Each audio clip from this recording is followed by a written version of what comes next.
Hey guys, what's going on? My name's Parker and welcome back to Who Knew Woodworks. Last time we talked,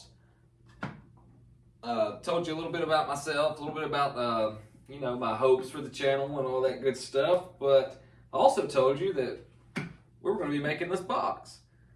I'm really excited about it. It's one of my favorite little boxes I think I've ever made. It's pretty simple. I think like I said, it's pretty simple. It's one of the first things I did. So if you're a beginner, I think you really have fun building it. And if you're not a beginner and you build it, I think you'll be really happy with it. So we're going to dive into that. Probably you're not going to get all this into one episode, but that's okay. We'll work on it till we get done, and it'll take as long as it takes, and we're going to have fun doing it. So let's get started. Got this real nice piece of white oak. First thing I'm going to do is I'm going to straighten this edge. I'm going to get, rough out all my measurements after that, but it's just a preference of mine. I'm going to straighten that edge, and I'll show you how we do that.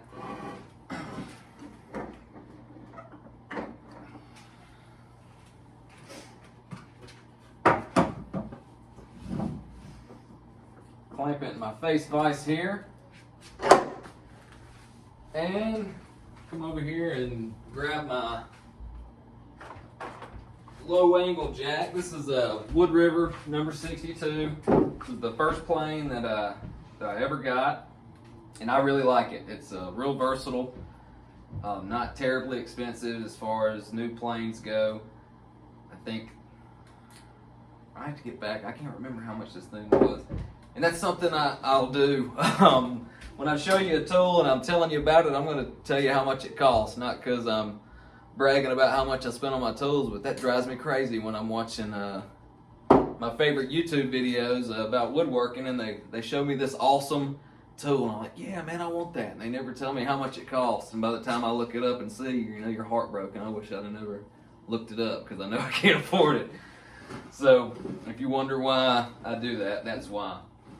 But just take this, get all the saw marks off, kind of clean it up, make sure I'm going with the grain.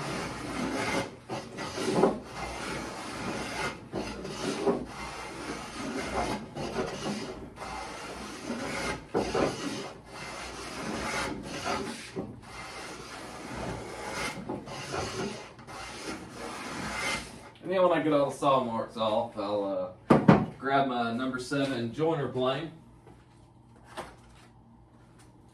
and see if we can get this bad boy flat.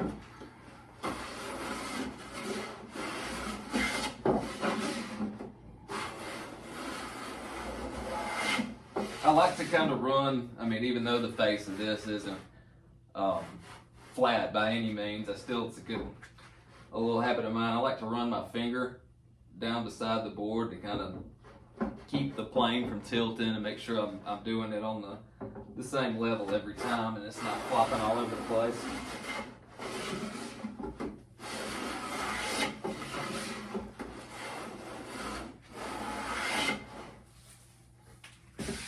When you get a continuous shaving the whole way, you should be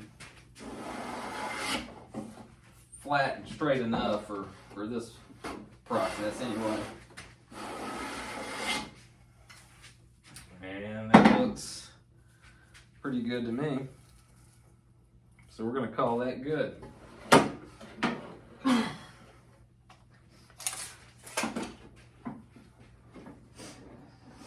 Alright, next we're going to lay out just rough layout because we're going to be trimming and cutting and shooting and all that. It doesn't need to be an exact measurement of that piece. Just get something close. So that old box is 6 inches wide by 4 inches tall. So we'll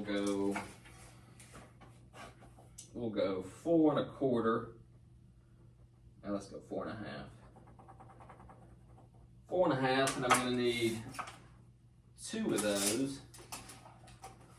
So, about 13. And that should be good. Grab your trusty square and draw you some lines.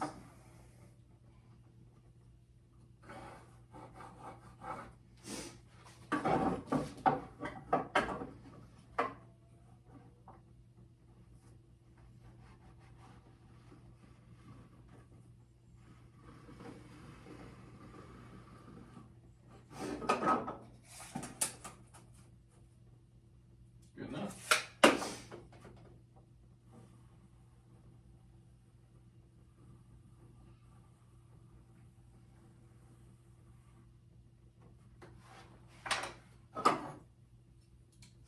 And when I first couple of times I was messing with this rough lumber, I'd get a piece like this and say I wanted to build a box. I would go, for whatever reason, and try to get the whole thing, the whole board flat and straight and perfect before I even started doing my components. And boy, let me tell you, that was a mistake, because I get some pretty rough lumber where I get it. It's just like the throwaways or the offcuts. And some of that stuff, man, if you try to take a board this size and get it perfect, square, flat on both sides, I mean, you end up with nothing. So you get more out of your lumber, especially doing little stuff like this. If you'll just cut out a little section of what you need, flatten that, and then go from there, I found. So, put our planes away for now.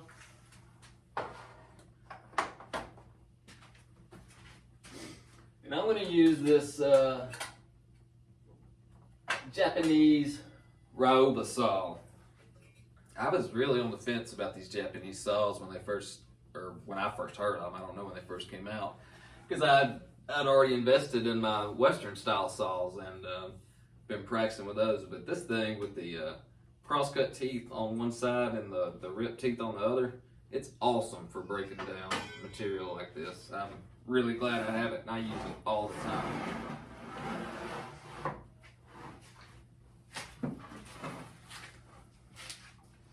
So I'm just going to stick this thing in the vise right here and proceed to do some ripping.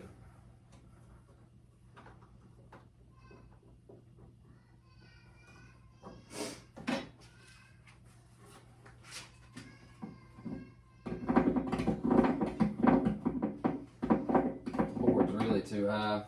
Kind of hard to get it started when the board's that high in the air and wobbling like that. Sometimes it helps to bring it lower, take some of the vibration out, and then you can raise it back up when we get ready to do that.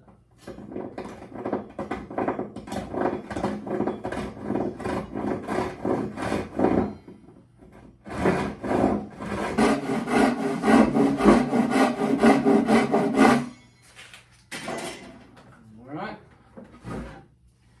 flip her over.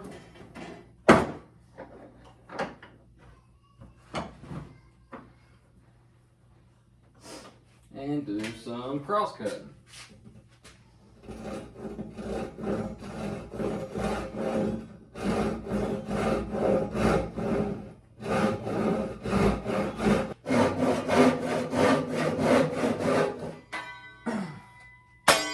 All right.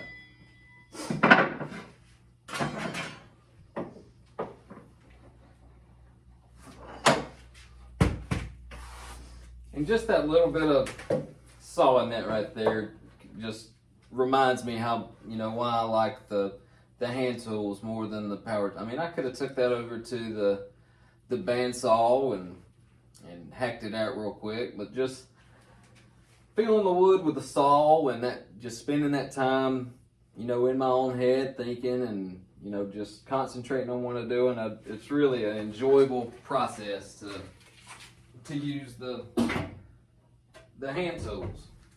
And not to mention, they're way cooler. I mean, hand tools look so much cooler than power tools. Not as much noise. And I'm not against power tools, don't get me wrong. I've got them and they've got their place, and I definitely use them, when I have to. But if I can pick up a hand plane or or a handsaw over a planer or big joiner or bandsaw, I do it every time. I'd much rather break down my material that way. Anyway, I digress. We've got our piece for the sides here knocked out, and I think I want to make this box a little longer, you know, this way than this one. So we got right now, it's about 9.5 inches. I think we need to make it, let's make it a foot long. I think that'll look cool. Put a little bit more stuff in there and it'll probably look better on a big coffee table or something. We've got some tables upstairs. I'm sure the wife will be excited about me building her another box to display. So let's move on to the walnut. This is a really pretty piece of wood. I was really lucky to get it.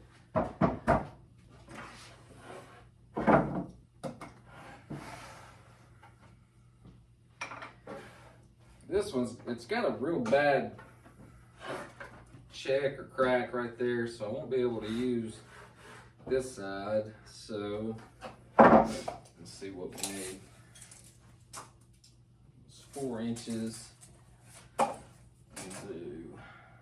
Stay away from the end.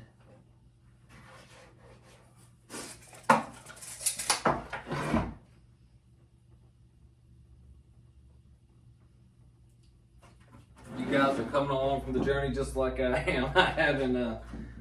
I've been working and I've not been down here to investigate things, so you're seeing how the sausage is made, so to say. Let's see here. So we need 2 foot of this at least. So we're gonna make it 23 inches there. Let me figure out how I'm gonna cut this board up and I'll be right back.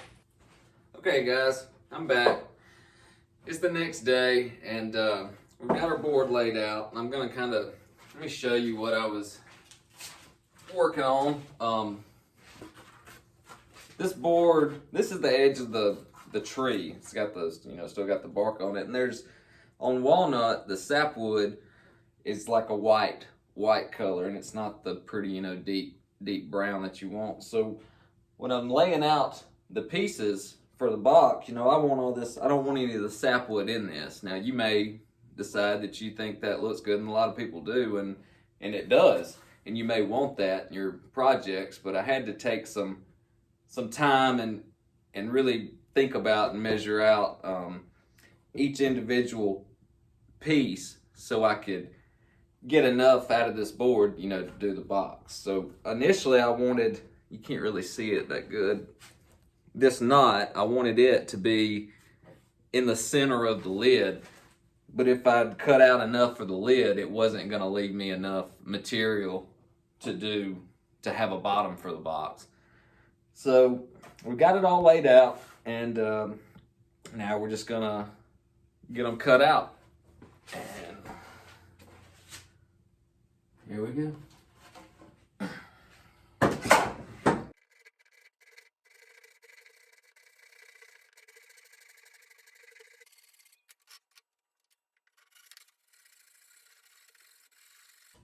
Congratulations, we've done it. We've got all of our pieces sawed out. These are all our components for our box. I think that's going to be a good stopping point for this episode. But just remember, really take your time when you're laying these out. You know, look at the grain, anything interesting or in the pieces of wood that you have. Really think about where they're going to be in the box when you're laying these components out, because really that's one of the most important parts of how it's going to look in the end. You know, that's you know, I kind of came down here and jumped into it, was just going to saw up a bunch of wood, trying to, you know, thinking more about making the video than what I was doing. But it's really important to take your time and really think about, you know, where it's going to be on the box, and the grain patterns, and just any, you know, flaws in the wood that end up being the prettiest part. You know, you want them to be front and center in your designs, and it really makes a difference in how your projects turn out is that thought and consideration in the very beginning before you cut anything, just laying it out right.